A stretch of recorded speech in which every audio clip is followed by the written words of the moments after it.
Olá, meus colegas. Vamos agora gravar o 12º vídeo sobre o regimento interno do TJMG.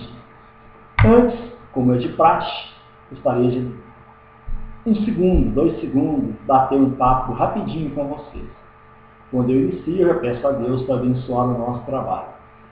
Colegas, se você está gostando dos vídeos, se eles estão colaborando, se eles estão ajudando vocês nos estudos para o concurso TJ ou para aprimorar, melhorar o conhecimento, conhecer mais o TJMG, compartilhe esse vídeo com seus amigos, com seus colegas, porque com esse compartilhar nós conseguiremos aumentar mais o nosso tempo no sistema YouTube. Então compartilhe se você está recebendo esta colaboração, se esta colaboração está sendo de valia para você, ok? Nesse vídeo também nós iremos dar continuidade ao estudo do artigo 13 na resolução de questões. Nós vamos resolvendo questões, eu vou comentando e incluindo o artigo 13 nesse nosso bate-papo, nesse nosso estudo sobre o regimento interno do TJMG.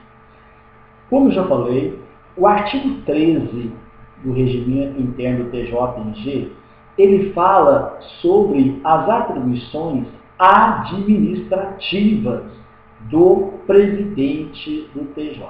Ok? Vamos lá. Agora vocês, com a caneta ou com o lápis, vão ficar atento, ouvir e tentar gabaritar. Marca assertiva, verdadeira ou falsa.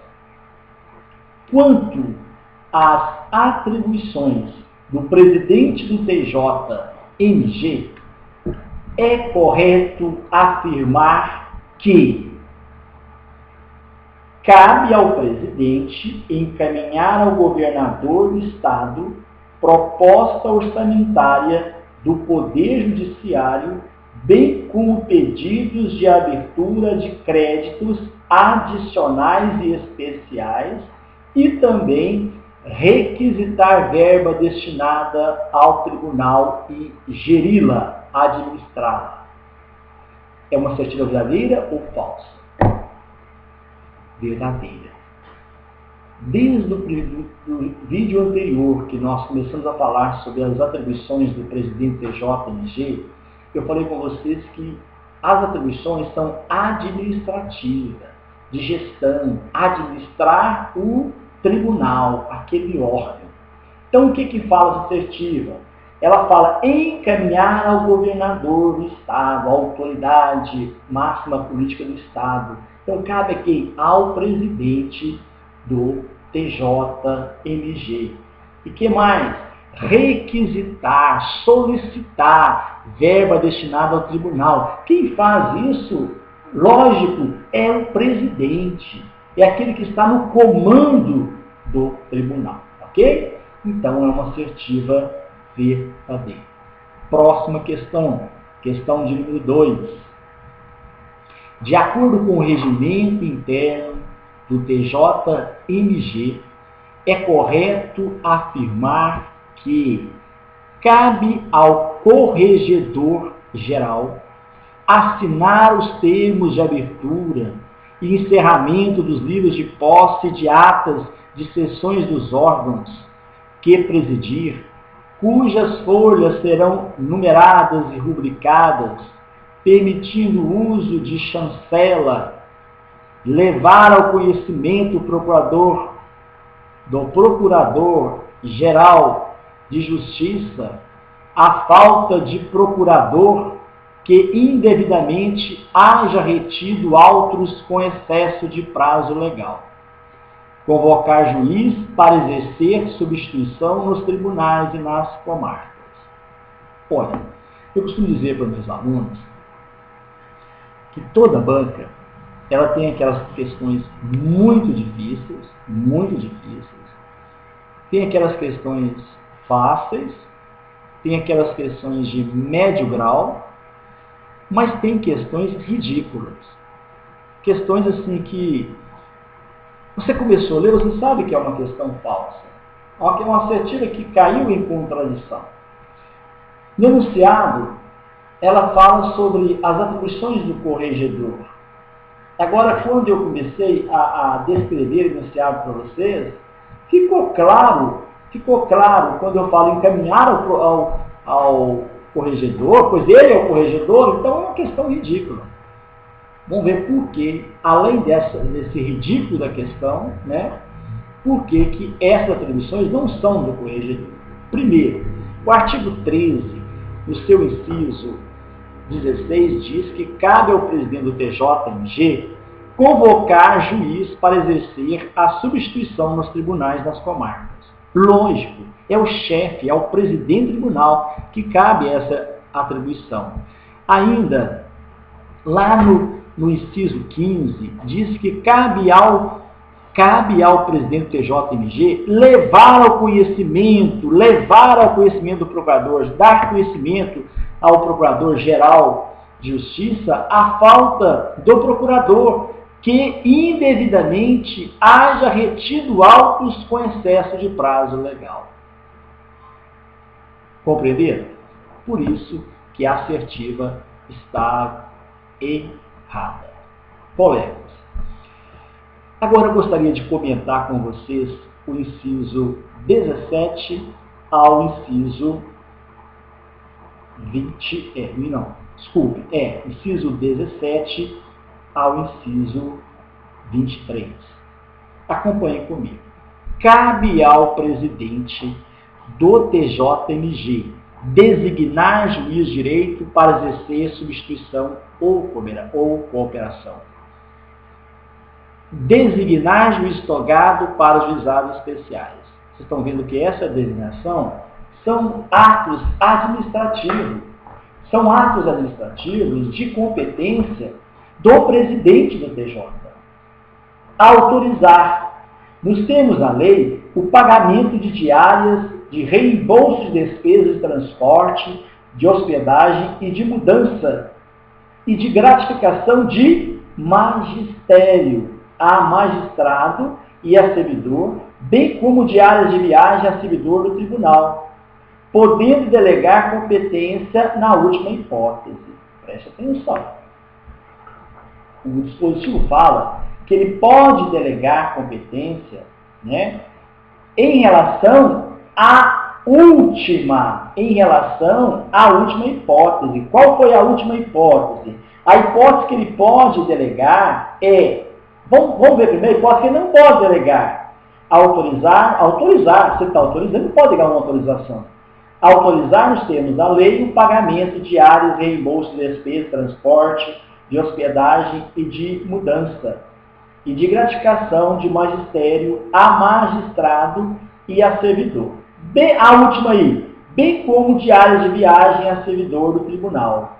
Então, quer dizer, ele pode delegar competência presta atenção, ele pode delegar competência no caso de autorizar pagamento de diárias de viagem a servidor do tribunal.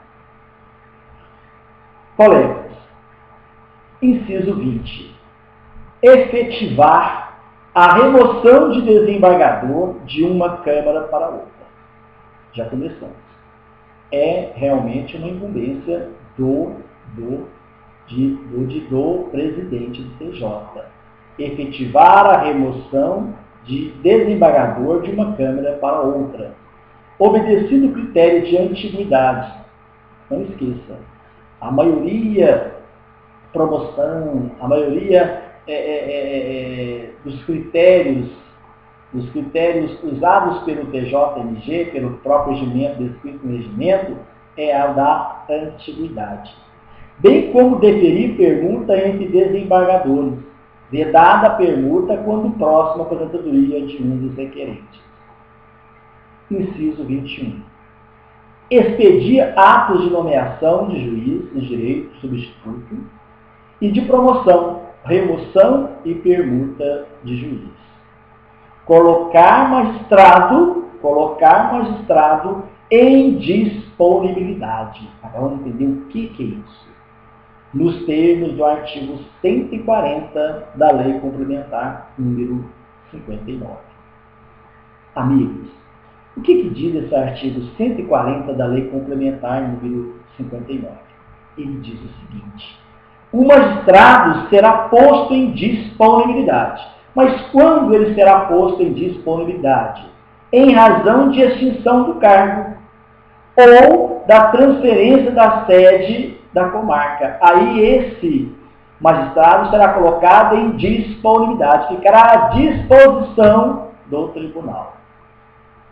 Em razão da incompatibilidade prevista no artigo 107. O que diz o artigo 107 da Lei Complementar número 59? Se por força de promoção ou nomeação, preste atenção, 2 ou mais integrantes do tribunal forem cônjuges,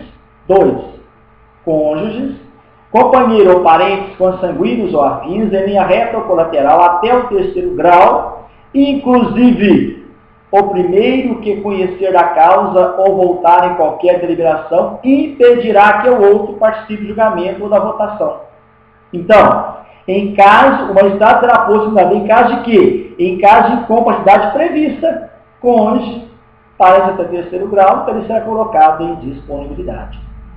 Por interesse público, lógico, por administração pública, ela visa o quê? O interesse público. Nós estamos falando de competências administrativas. Então, colocar por interesse público, colocar o magistrado em disponibilidade. No caso, na forma estabelecida da Constituição da República Federativa do Brasil. Compreenderam? É isso. Está vendo? São dispositivos autoexplicativos, mas é bom a gente ler, a gente parar naqueles verbos que pode mexer mais com a nossa memória. Inciso 23. Autorizar o pagamento da pensão referida no artigo 116 da Lei Complementar. Professor Hernando, o que diz o artigo 116 dessa bendita Lei Complementar número 59? Ele diz o seguinte: por falecimento do magistrado, adquirem direito à pensão pela metade o cônjuge ou o companheiro por união estável, assim declarado por sentença, e pela outra metade, em partes iguais, os filhos dependentes, menores ou inválidos. O que está dizendo esse inciso 23 do artigo 13 das atribuições do presidente, que cabe ao presidente autorizar o pagamento de pensão, atendido o disposto no artigo 116 da Lei Complementar número 59, que fala o quê? Que fala que é concedido o pagamento de pensão por falecimento do magistrado. No caso do falecimento do magistrado, adquire direito à pensão pela metade, 50%, o cônjuge, ou o companheiro por união estável, assim declarado por sentença. Pela outra metade, em partes iguais, os filhos dependentes, menores ou inválidos. Compreenderam? Muito bem. O inciso 24 diz o seguinte: é competência do presidente TJMG conceder a magistrado e a servidor do tribunal licença para se ausentar do país. Seguinte, designar juízes e desembargadores para plantão. Conceder aposentadoria a desembargadores e juízes. Todos os incisos que eu falei aqui agora, 24, 25 e 26, são atos administrativos de competência do presidente do TJMG. Que Deus nos abençoe. Até o próximo encontro.